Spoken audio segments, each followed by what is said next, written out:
Games, Brrraaains A Head-Banging Life. Welcome to 10 things we hated about rock and metal in 2019. We've done 10 things we loved. Go check out that video to see a lot of cool shit. Now it's the not so cool shit. I'm going to be honest, a lot of mine are silly. Okay. I think a lot of mine are genuine. There are some genuine ones, of course. I think actually all 10 of mine are genuine. Although I did occasionally have a little bit of fun with like playing with words. Oh, okay, yeah, of course. We'll get to them ones. I started the love, so you can start the hate. Okay. Number one, attendance in decline. Right. So I do think partly some of this is related to our love of up-and-coming bands. Yep. So we are going to see smaller bands, and naturally we're going to have smaller crowds, but that's not always the case. Yep. And there have been times this year where I felt, even though it's not my fault, I felt kind of embarrassed. Some of them bands like Night Rage, Kamikaze Test Pilots, Dated Muse, Beast Fest at points. And even parts of Incineration Fest. Yep. Specifically bands like Insight and stuff like that. Where I just kind of wrote, where have all the dedicated fucking metal fans gone? Yep. You know, so that's my number one. And if it was in order, that would be my number one as well. It's a great one. I mean, I have something similar, but it's more specific. And it's one you already mentioned of that. And I 100% agree with all the things you've said and all the bands you highlighted. Yeah. But the one I picked out is Demonic Resurrection and Night Rage. Yeah. That's the one that stands in my head as the most disgraceful of the year. See, the thing is with like Deities and Kamikaze, I can understand. Yeah. South African for Deities, not well known. Kamikaze, not well known. Last they played Bloodstock, it was the Jägermeister tent. Yeah. Insight, they're they're ultimately a metalcore band early on in the day of a long day's festival. I think I can just about understand. One I don't get, Demonic Resurrection, a beloved metal band. And Night Rage, a legendary one. Now, fair enough. I realise they're not legendary in the sense of like everybody knows who they are, and that's a kind of another issue in itself. But fucking hell, that rankled me at the time. It's rankled me still. You know. Yeah. Definitely. And it basically says to me, Night Rage. If you're Night Rage, you did what? No one. I can't see anyone making any money on that and on that date. Nah. Which means they looked at that and well, we tried. Maybe we'll try again in. Thing is, 5 or 6 years. I mean, it does. It frustrates the hell out of me, man. It's fucking London, one of the most densely populated. You know, we're not out in the middle of nowhere. Tickets were like a fucking tenner. Yep. You know, 2 big metal bands. What else you doing in your evening? For Christ's sake. Yeah. I mean, why would you not be there? Yeah. I struggle with it. Yeah. Bastards. Yeah. Okay. So that was that one of yours? Yeah. Okay. Probably an annual gripe, this one, but increasing ticket prices again. I personally feel like this year has seen the big guys jump up a further level. Yep. Your Metallicas and that, to the point where I kind of feel like this first year that I turned down going to Metallica because I couldn't justify the price. Yep. You know, they're essentially pricing themselves out of the normal person's pocket. Yep. And my worry as well with this when it happens is, okay, I get that. I get that Metallica. I get that. You know, other big bands do it as well. I get that. I don't have to like it, but I do get it. But I do think these things always eventually trickle down. Yep. And then as one price bracket moves up, takes a little while, but the tier below start moving up, and then the tier below that move up. And the only ones that can't move up are the little bands at the bottom. So they lose out every time, as all these other guys take more and more of the fans' cash, meaning they've got less and less to spend on these guys down here. Yeah. And that really, really gets on my nerves. And I do think we're starting to see that already. As much as I am happy to pay it because I see them as legends. I had Faith No More's ticket prices are high. Yeah. Above 50 quid. Yep. Saw them a couple of years back. They were about 35. Yep. So that's a big jump. And it's not a massive venue either. No, it's exactly, yeah. And even Machine Head tour over here, while don't get me wrong, I think it was an unfair price, but was still above the 40 mark, approaching the 50 mark. And that's not a huge jump. It's not a 40 quid jump or anything like that. But you see it starting to slowly increase. Yeah.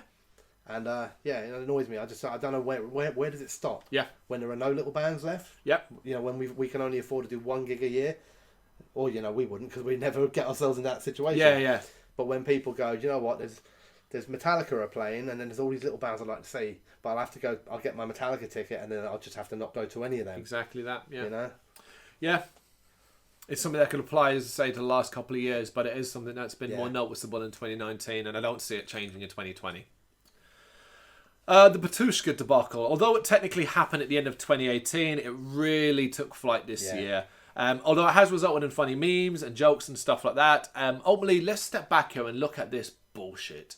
I don't think anybody is in any doubt that some certain side, I'm going to be careful how I word this because you never know, a certain side may have stolen and just tried to steal a band outright from its founder. Yeah. Now, we obviously don't know lots behind the scenes and stuff like that, but that seems to have basically been the case, and then tried to just carry on as if it's okay. Yeah. Now, that's all falling down around now, it seems, because the Batushka, the one that's considered a fake band, have had to stop all tours and stuff like that, whereas the founders version is out on tour, where it's something like Christoph's Batushka and stuff like that. So we might be getting to the end of that mess. But yeah, all its jokes aside, man, what the fuck is that? In any genre of music, that's bad. In our genre of music, it's unforgivable. And if it's proven and the end result is that Christoph, he's right and he gets his band back and all that, those other members should never be allowed to play music like in a band again, like, do you know what I mean, on a stage with fans because of that. Yeah. Yeah, no, definitely. I agree with you. You're right, it's been hilarious at times. But it's not a hilarious thing. No. That's happened. Yeah. You know. Fuck knows what Christopher's mind must have been like during all that. Especially as like, there's been plenty of times where I've felt like the apparently illegitimate one is quite well supported. Yeah, sometimes, and I find that baffling. People would say things in comments like, "Oh, I don't really care about this whole thing. I just think the music's good." And it's like, yeah, but look how many candles they light, dude. You know. Yeah. Somebody's fucking livelihood, mate. Mm-hmm. Exactly. Stealing the geezer's van and tools, isn't it? But yeah, that's what it is. Even worse than it, you're stealing the guy's art. Apparently, yeah. Allegedly, yeah. Get that in there. Okay, my next one. Motley Crue. But not specifically about Motley Crue only, but kind of this whole debacle, really. And Motley Crue really brought it back to the highlight, I think, again, for me in the last few months. This whole, like, I'm retiring, we're calling it quits, it's our last ever tour, you know, but not really. Yep. Or we're quitting, and our farewell tour is 7 years long. Yep. You know, it's so stupid, man. It's just a little shameful and embarrassing. It's like, I don't particularly want Motley Crue to quit, or care if they quit. Yep. You know, so you don't need to, like, stop pretending or, like, all this stuff, man. Just don't do it. Just keep playing. Just keep. You know, if you don't want to play for a while, do what people used to do, is say, look, you know, we're going to be on hiatus for a couple of years. Mm-hmm. And then you come back and there's no fucking dramas. No drama. We stop saying we're quitting, and so it always looks, and I'd like to hear the argument against it. It always looks like a well calculated decision to drive sales because they want to label it the last ever show. Yep.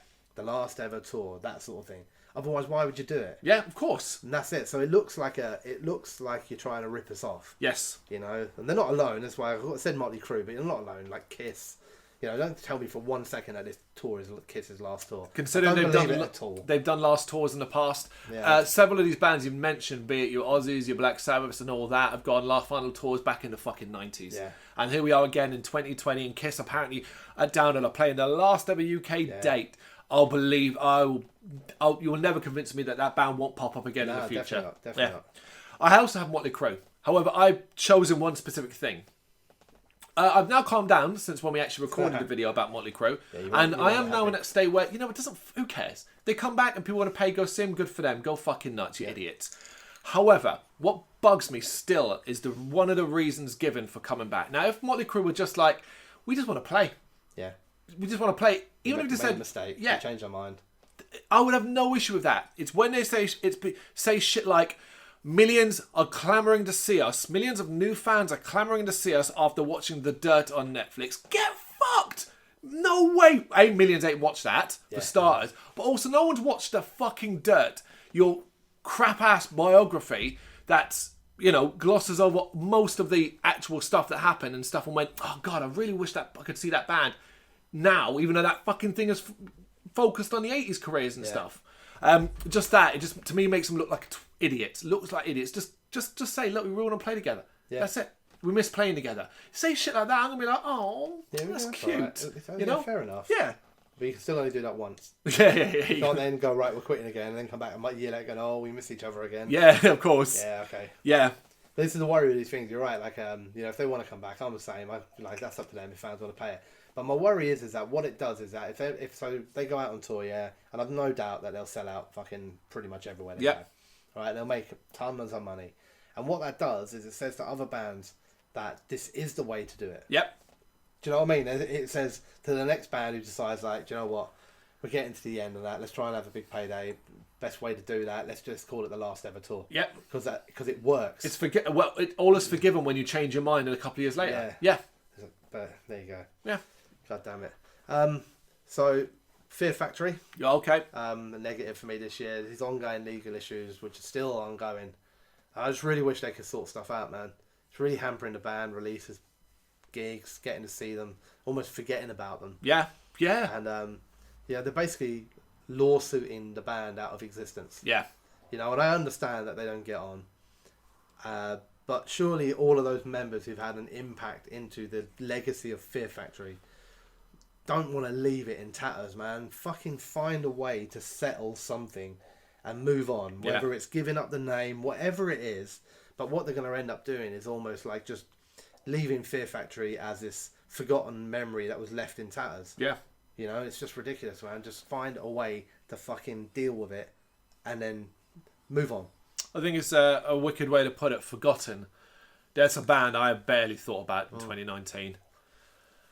Manowar being Manowar. So Hellfest, and dare we forget, the beginning of the year, their brief little UK jaunt to Birmingham, where the prices of the tickets were hilariously overpriced.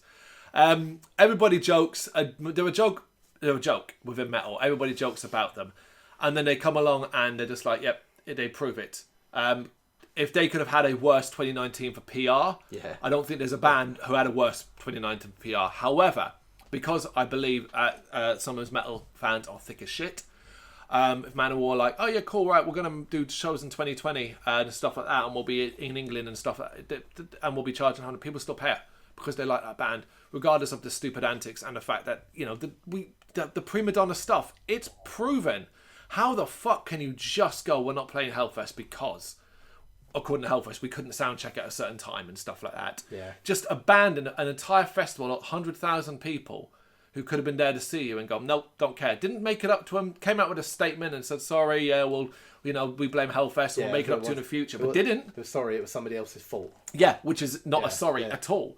You know, and the fact that, like I said, they came over here to play Birmingham, the O2 Academy, I think it was the O2 Academy. I'm 99% sure it wasn't sold out.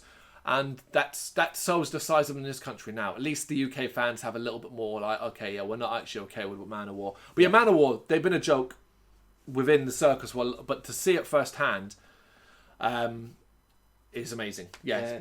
They certainly proved a lot of people right. Yeah, didn't they? By their actions. That's the saddest thing of all. Yeah. Well, yeah, for them, the best year they could have had in our eyes would have been to get up on the Hellfest stage and blow it away. Yep. You know. What an answer that is, yeah. So, which one should I go for? Okay. System of a Frown. That's what I wrote down. I know the gig isn't until 2020, but they're announced this in 2019. Yep. And I don't think I've smiled about them since. It infuriated me at the time. I know it infuriated you. And it still does today. I look at download posters, I see the name there. It makes me angry. Yep. Weirdly. It actually makes me angry. I try and avoid looking at download posters. But just infuriates me being carted out for a greatest hits. They can't even stand each other. Yep. You know, they're smaller. But big bands, but smaller in theory, on paper. And I like languish around wondering when they'll ever get a chance. Yep. Yeah, just infuriating. And now, it was, 2-3 months ago since they were announced? Now it's down to System. If you're watching, you have 5 months to release a fucking song. Just a single. I'll settle for a single. Just to prove you're relevant. Release a single. Do something. To show that it's not just nostalgic fucking... I'd take a picture of you together. Yeah. Smiling. You know, just together. Because, I mean, are you guys going to have to rehearse? I'm sure it's at some point. And from everything I read about you guys, you can't stand each other. Oh, you can rehearse in separate rooms with, like, piping plugged in. Maybe that's what they have, like, partitions on stage. Would you like, draw that line, like, in the film with Tom Hanks, the money pit, when they go, God. That's your side of the stage? Yeah. This is my side of the stage. But, yeah, it's shameful. It is. Okay, the British weather. doing everything possible to bring Bloodstock to a halt. We've had a bit of an iffy hit and miss couple of Bloodstocks. Not one complete weekend where it's been really nice. I think this year was probably the worst weather of it all because of the wind. It's the worst I've seen there. Yeah, and it got extremely muddy after a lot of rain and stuff like that. But the wind, you know, you hit August and it's just kind of like you just want, please, just give us a weekend. And you see it's like warm at Glastonbury and warm at Download. And you're like, I always say it, once I start seeing it warm at those festivals, I'm like, well, fucked. Because there's no way in hell the odds are going to be that for another hour festival. Just the wind was a real bugger. And it was it's really hot. It's kind of sad. And just sort of standing there and it's like, okay, nothing's happening. Well, except for in the tents. I mean, not musical in that sense, but you don't really know what's going to happen, you know? Yeah. Yeah, no, I agree. Damn you. Stupid weather. Can't fix it, unfortunately. No, it is one of those stuck things. So this one might sound a bit controversial at first, but I think, like, wait till I get to the point on it, okay? Okay. So, like, this is a kind of a fan power complaint. And this is specifically around As I Lay Dying being removed from Resurrection Fest bill in the Spanish festival. Right. Due to a fan anger and a petition. Mm-hmm. This is in no way meant to be a support of what happened. Of course. Of course, I'm not saying that you should go out and get your wife killed. Fail. Well, yeah, or try and hire a hitman to do it, and it turns out to be a cop. Although, I'm pretty sure I could have fallen into this trap many times. Because I've been in a pub talking to a geezer who go, oh yeah, she does me nutting, I'll have her killed. Like that. And it turns out to be like some fucking old bill or something like that. Yeah, but you're not hiring the guy, you're just off the cuff. No, I was just saying it, yeah. Yeah. But, so, you know, it's nothing about that. But I guess the thing for me with this, and it kind of stuck with me a little bit, is like when you get sentenced to prison time, and that's the appointed punishment, and you do your time and you come out and you try to make amends, at what point your punishment stops. Yeah.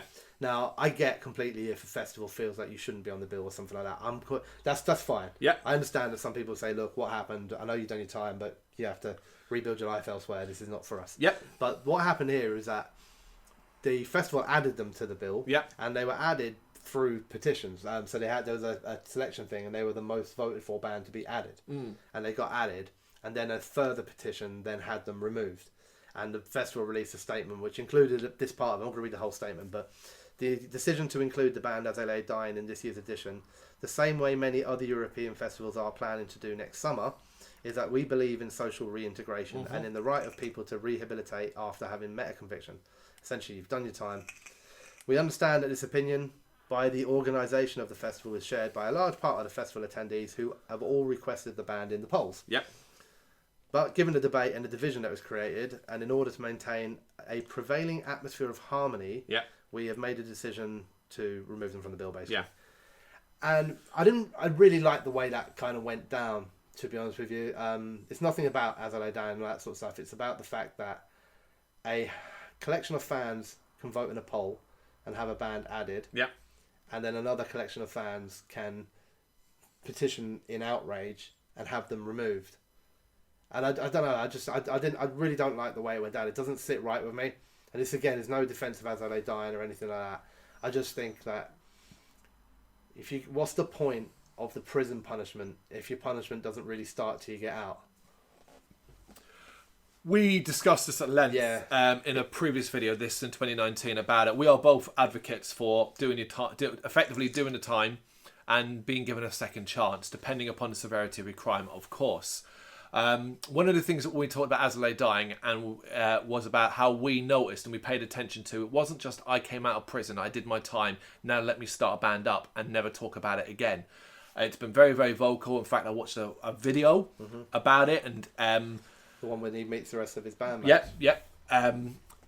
This is not a person who isn't incredibly sorry for what he did. Yeah. There is no forgiving it, but we have to be able to move forward. And this applies to everyone, not just but you can apply it to whether it be Phil Anselmo and stuff like that. But this is the world we live in now, unfortunately, where if your tweets from 2002 where you made an inappropriate joke can be pulled out and you can get sacked for shit like that.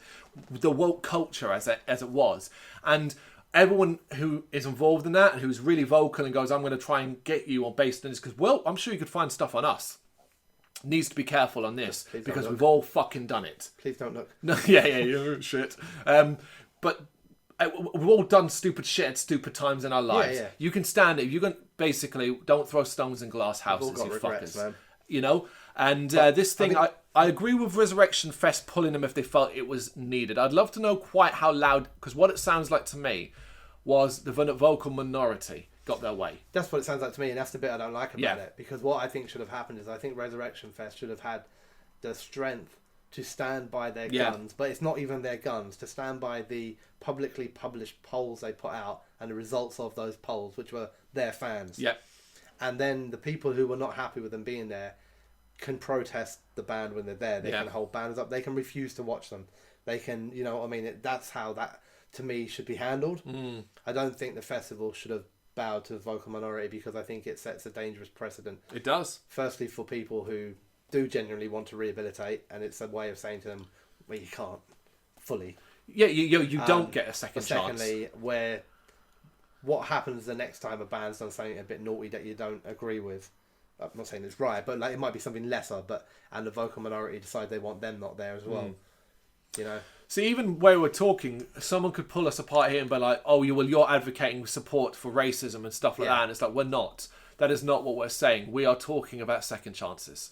If someone is willing and clearly willing and wants to move forward in a right way and make up for the damage that was done to personal lives, the people around them, the loved ones, be it band members, families and stuff like that. And we're talking about several high profile characters over the last couple of years within our genre. They have to be given the chance. If they are, here's a great example. If Phil Anselmo is a racist, he will be racist again in the future. Yeah. It's inherent. It's not like it's stuff like that. If As I Lay Dying, what's his name? Tim Lambesis has a fucking rage issue that he's going to do something stupid again. It will come up again in the future. He will slip, and then you can hang him out to dry. But you have to be willing to give people a second chance, because you would want one. That's what I'd say. You would want one. But also in this particular thing here, keep in mind that what I class this as, my number 9 on my list, is fan power. So while I've used As I Lay Dying and Tim Lambesis as the example, my biggest worry, my hate of 2019, was the fact that a festival bowed to a vocal minority to the point where it was happy to turn its back on the people that had voted for this band in the polls to please a vocal minority. So that's actually my main problem here. As I Lay Dying was the example of that. It's not specifically about them, but there you go. Well, I hope we got ourselves across there. I think we did the best we could. And I'm not really going to kill my wife. That was a joke. Yeah. She's not that bad. Continuing the negative view, very short and sweet. Dave Mustaine, throat cancer. Dave's not had the best luck for his entire life. You know, from everyone feeling pity for him because he left a successful band to then go on to have one of the most successful metal bands in the world. But it always seems like bad luck follows Dave Mustaine, from whether it be in Northern Ireland way back in mentioning the Cause, which was one of the dumbest things he could ever have done, to his trapped nerve that stopped him playing guitar, and now the dude's a vocalist, throat cancer. Well, don't get me wrong, any type of cancer, but like when I saw it, I was just like, fucking hell, Dave. Come on, man. Yeah. You know, has Lars got a fucking voodoo doll? But yeah, that always sucks, because Dave Mustaine, I think, is an incredible vocalist. So. Yeah. No, you can't really argue against that one, can you? There you go. I don't think I've got anything else that serious. Thankfully, I've got a few. I'll put my last boring one on. This is just a personal one for me. Like, so for 2019, the back end of the year really sucked for me for getting the gigs, which is just that's a personal one only. But you know, work's probably the first year in a long time where work has massively impacted on me getting the gigs, and I'd say I've missed probably a good 6, 7 that I wanted to go to that I couldn't do, and January's looking like a similar month for that. So yeah, that's it. That just sucks, man. I want to increase my gig going, not reduce it. And unfortunately, I'm feeling, I guess, what a lot of people have often felt, which is the impact of work, which I've never really. It's not that I don't work. I've always worked, but I've never had that impact. It's true. I've always been free to go to whatever I wanted. Yeah, it's funny you said it as well. Is that one of my more personal was that this year I felt like I didn't see enough as much. When it came to doing the top 10 live shows, I was actually like, wow. And that's been the same for me. Work has always impacted my life because of, since I was old enough to go to a gig on my own, I've been working for London Underground shift work, which brings with it ups and fucking downs. I changed, funny enough, 2019, I changed my attitude about certain things. And it mainly came to reviewing shows. And for example, I would never do a gig before a night shift because I'd have to start at 11 p.m. and I didn't see it possible. Yeah. And I wouldn't be able to have a drink and all this. 2019, I started going to them and going, right, I'll leave at this time. I'll have a Coke. And I've actually had some of the best gigs just doing that, surprisingly.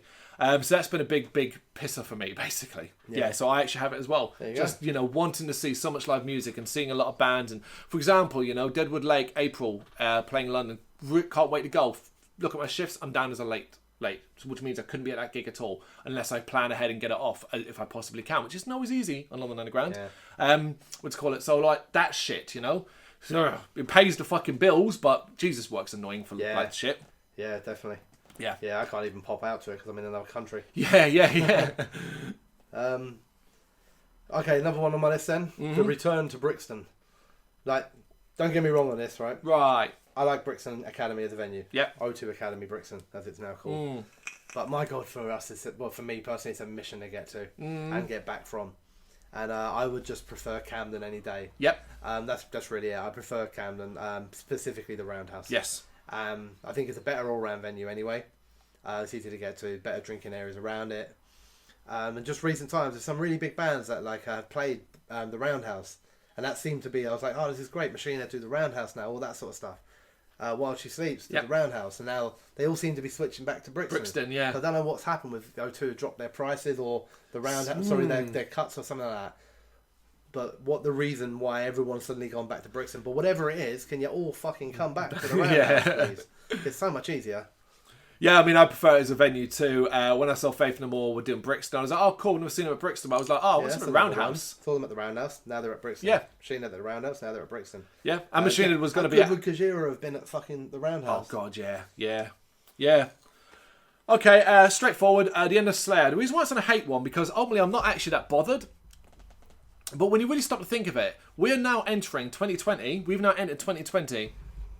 And Slayer are not a band anymore. Yeah. Slayer are not active. Slayer are not going to be announced for download as they normally are. Slayer aren't going to be one of the bands bandied around as a potential Bloodstock headliners. Just Slayer... Yeah, no, I agree with you. The live band doesn't exist. Yeah.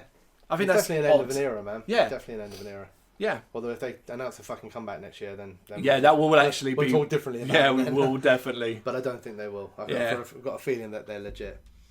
Or at least for a good decade. Yeah. So I think I've got two left. I got two left. Okay, so I'm just going to have a moan about people now. Okay, so firstly, social media warriors. And I just feel like these guys are getting worse and worse year on year. And that's probably just because of the continuous rise of social media. Yeah. But all these different things now, man, from backlashes to band announcements, claims of elitism and closed-mindedness, and these vocal idiots just seem to be multiplying daily. And where they used to find the comments feed and a lot of these things funny, I now just find it frustrating and sad. To be honest, I just wish people would shut the fuck up sometimes, man. Yeah. There you go. What can you say to that? Yeah, I mean, 100% agree. It's everywhere's a hotbed of negativity. Yeah.